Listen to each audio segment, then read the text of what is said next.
सभी साथियों को YouTube चैनल शहर हैप्पीनेस संस्कृत एजुकेशन में हार्दिक स्वागत एवं अभिनंदन।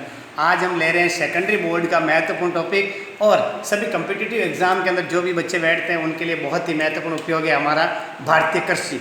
भारतीय कृषि के अंतर्गत मैंने आपको पहले बताया था प्रमुख खाद्यान्न फसलें। आज हमारी चल रही है भारत की प्रमुख वाणिज्यिक फसलें, नकदी यानी जिससे हमें मुद्रादायनी यानी जिससे हमें पैसे मिलते हैं, ऐसी कौन कौन सी फसलें हैं आपके प्रश्न बन सकता है। भारत की प्रमुख मुद्रादायनी फसलों के नाम लिखते हुए किसी एक फसल का विस्तृत वर्णन कीजिए। तो उसके अंतर्गत आपको क्या करना है, उस फसल से संबंधित वो कौन से जलवायु में होती है, कौन से ये मिट्टी में होती है, उसमें कितना तापमान चाहिए और वो कौन कौन से क्षेत्रों में उत्पादित होती है, इस प्रकार का आपके प्रश्न बन सकता है। तो आपको उसको किस प्रकार सॉल्व करना है आप बताना चाहूँगा। भारत की प्रमुख व्यापारिक नकदी फसलें, सबसे पहले लेते हैं गन्ना। गन्ना आप सब जानते ही हैं बहुत ही मीठा होता है, बांस वनस्पति से संबंधित है और भारत के अंदर पूरे विश्व की सबसे ज़्यादा फसल उत्पादित गन्ना भारत में होती है। विश्व में सबसे प्रश्न बन सकता है गन्ना उत्पादन में भारत का कौन सा स्थान है, पहला स्थान है। और भारत की सबसे ज़्यादा व्यावसायिक यानी भारत में जो उत्पादन की दृष्टि से सबसे व्यावसायिक फसल है वो भी गन्ना है। गन्ना खरीफ की प्रमुख फसल है और भारत में उत्पादन और क्षेत्र की दृष्टि से ही विश्व में भारत का पहला स्थान है। ये उष्णकटिबंधीय क्षेत्र की प्रमुख फसल है, यानी उष्णकटिबंधीय जलवायु इसके लिए आवश्यक है। इसके लिए 15 से 30 डिग्री सेंटीग्रेड तापमान की आवश्यकता होती है और ये फसल 20 से लेकर के 200 सेंटीमीटर वर्षा वाले क्षेत्रों में उत्पादित की जाती है। इसके लिए नमी युक्त चिकनी दोमट मिट्टी, कच्छारी मिट्टी में ये फसल अच्छी उत्पादित होती है। इसके प्रमुख उत्पादित क्षेत्र प्रश्न पूछ सकते हैं, भारत में प्रमुख उत्पादित क्षेत्र कौन कौन से हैं? उत्तर प्रदेश, महाराष्ट्र, कर्नाटक, आंध्र प्रदेश और गुजरात। छोटा प्रश्न बन सकता है, राजस्थान में गन्ना उत्पादन क्षेत्रों के नाम बताइए। तो आपको लिखना है उदयपुर, गंगानगर, बूंदी। और गन्ने का उत्पादन किस रूप में किया जा सकता है? गुड़ बनाने में और एल्कोहल बनाने में गन्ने का बहुत ही महत्वपूर्ण उपयोग होता है। अब अपन चलते हैं अगली दूसरी फसल कपास, जो हमारे सूती वस्त्र उद्योग जैसे हम कपड़े पहनते हैं, सूती वस्त्र उद्योग का हमारे प्राचीन ऋग्वेद, भारतीय इतिहास और संस्कृति में भी सूती वस्त्रों का बहुत महत्व बताया गया है। जिसे कपास को सिंडोम यानी सिंधु शब्द से कपास को सिंडोन पहले कहते थे। तो सिंधु प्रदेश में भी कपास बहुत उत्पादित होता था। कपास खरीफ की प्रमुख फसल है। कपास के लिए 20 से लेकर 35 डिग्री सेंटीग्रेड का तापमान तथा 75 से लेकर 100 सेंटीमीटर वर्षा आवश्यक होती है। इसके लिए गहरी काली मिट्टी बहुत ही उपयोगी होती है। अब कपास की 3 प्रकार की प्रमुख फसलें भारत में ली जाती है, अमेरिकन कपास, मध्यम रेशे वाली कपास और छोटे रेशे वाली कपास। अमेरिकन कपास पंजाब, हरियाणा और राजस्थान में उत्पादित की जाती है।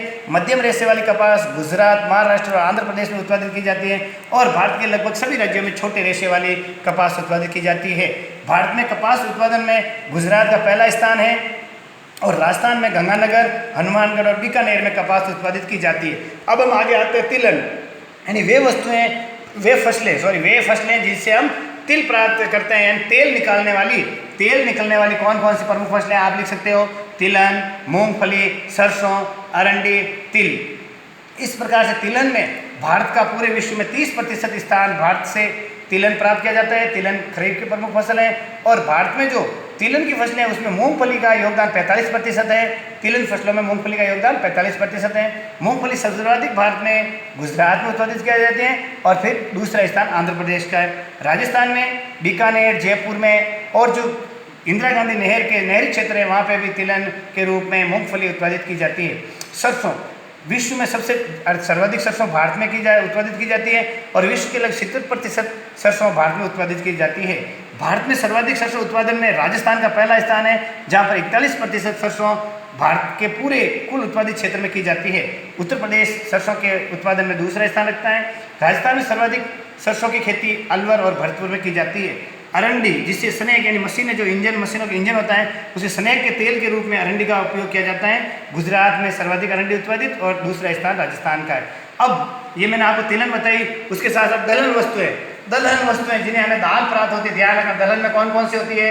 चना, मूंग, मसूर, उड़द। इन फसलों को रबी और खरीफ की फसलों के साथ में बोया जाता है, क्योंकि ये वस्तुएं जो बताया वो नाइट्रोजन N2 यानी जो नाइट्रोजन गैस होती है उसका नाइट्रोजन करके मिट्टी को उपजाऊ बनाते हैं। प्रश्न बन सकता है आपका। अब आपके आता है भारतीय कृषि का क्या योगदान है? प्रश्न बन सकता है 2 नंबर का कि भारतीय कृषि का क्या महत्व है, क्या उपयोग है, क्या योगदान। तो भारतीय कृषि हमें सबसे पहले रोजगार में, यानी पूरी भारत की जनसंख्या है उसका 55.6% जनसंख्या का हिस्सा रोजगार के रूप में कृषि का कार्य करता है।